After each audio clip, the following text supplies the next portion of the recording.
Nu, ko sveiciens visiem no premiumoptikas.lv. Beidzot, siltais pavasars ir klāt, un mēs esam šautavē. Šoreiz mums ir līdzi Alpex Pro tēmeklis, un tātad mēs ar viņu mēģināsim pirmkārtām apskatīties, cik mēs tālu ar viņu varam redzēt un cik skaidri, vai mums ir nepieciešams tālskats vai nē. Pats galvenais jautājums, kā piešaut Alpex Pro un paskatīties, vai mēs varam trāpīt turpat, kur piešāvām. Ceram, ka tas jums noderēs. Pats galvenais iegādājieties no mums, Kik Mikro Alpex Pro. Mums būs noderīgs video, kā tad viņi piešaut, neiztērjot daudz munīcijas. Mēs tā vismaz ceram, bet kas zina.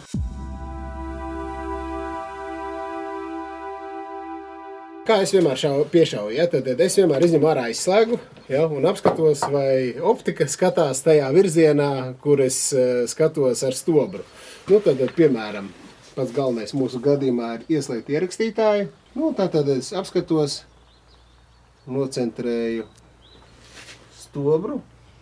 Tāds folija gabaliņš viens foršs, kāds ir atstājis draugs piešaujot termālo. Tad to mēs ieliekam stobram pa centru un apskatāmies, kā tad mums atrodas pats tēmeklis. Nu jā, izskatās, ka ies pa augšu lode un nedaudz pa labi. Nu, tad tur izskatās kaut kādi centimetri. Nu, 20 ne, bet tuvu tam. Mēs tad ieejam iekšā meņu. Kas man patīk, Kik Mikro ir padomājuši pa latviešiem, jo šeit iekšā latviešu valoda. Tad mums jāuziet virsū uz nulles iestatīšanas un tālāk jāizgriež līdz korekcijai tāds aplīts, tā kā zīmolīti virsū. Nu, lūk, un tad te mums ir uzstādīti 100 metri. Jā, četrkāršīgs palielinājums. Mēs varam iesaldēt ekrānu. Un šeit apakšā ir koordinātas, ja? Un tad mums ir vajadzīgas Y koordinātas, tad augšu uz leju, mums jānovelk ir uz leju, es teiktu, nu kaut kur, nu varbūt pārspīlēji, nu, lai būtu tuvu 15 centimetriem, un tad mums arī nedaudz vajag pa kreisi, nu tur kaut kādi daži centimetri mums būs, nu, uzliksim 3 cm, piemēram, 2,65 cm, tas ir 4 klikšķi pa kreisi un 23 klikšķi uz leju, ja 15 cm uz leju. Piespiežam, pieturam, vai saglabāt parametrus, jā, mēs vēlamies saglabāt parametrus, iezējam ārā no izvēles. Nu ko, liekam aizslēgu iekšā, ausis uz ausīm. Tas mums arī noderēs. Un apskatāmies, kā tad mēs varam ar viņu trāpīt. Īsumā asumu mēs varam dabūt 100 metros, ka mēs redzam centimetru rūtiņas. Tā par to man liels prieks. Nu ko, uz izelpu. Nosviediens.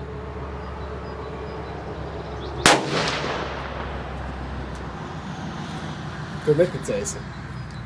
Nu, tuvu centram. Tiešām ļoti tuvu centram. Nu, tā taču nevar būt.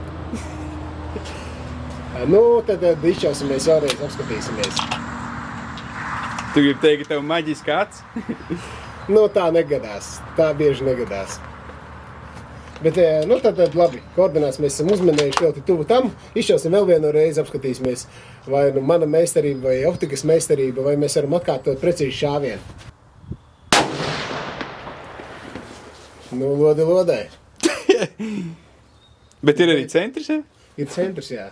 Šitā man vienreiz gadījās, es atceros ar Yukon Jäger optiku, kad es ar šitā uzminēju. Nu tā, bet ļoti tuvu sanāca, jā, pārsteigums. Īsumā šeit ir viena forša funkcija, te var, ko es pamanīju, var iesaldēt ekrānu.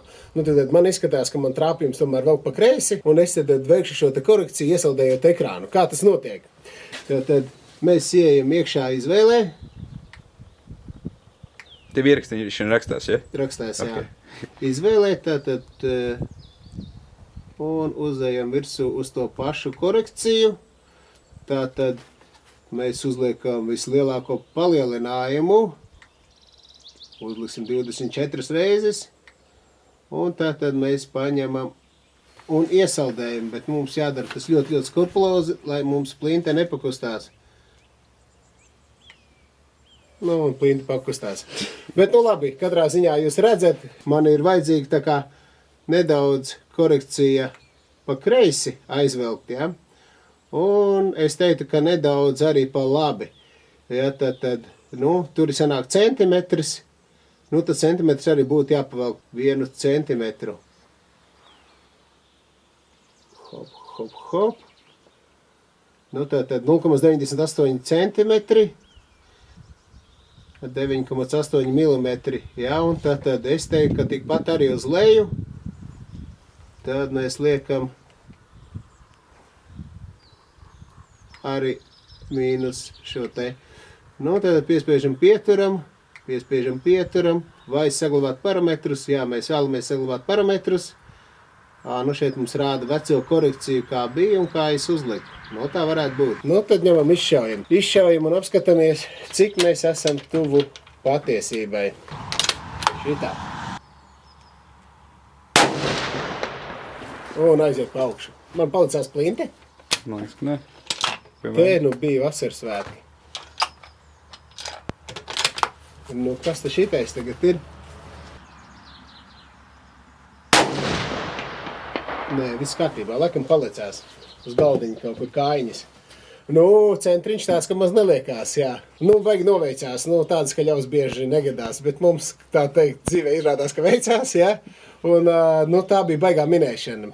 Baigi precīzi, bet, nu, ja izdodās, tad izdodās. Bet īsumā labā lieta ir tāda, kad ir rūtiņas, jā, tad un pa tām rūtiņām tas ir tāds triks, kā tu vari norientēties un saprast klikšķus, ir sevišķi digitālajā, kur viss notiek pa koordinātu sistēmu, un tev ir klikšķu vērtība, kas rādās blakus un tā tālāk.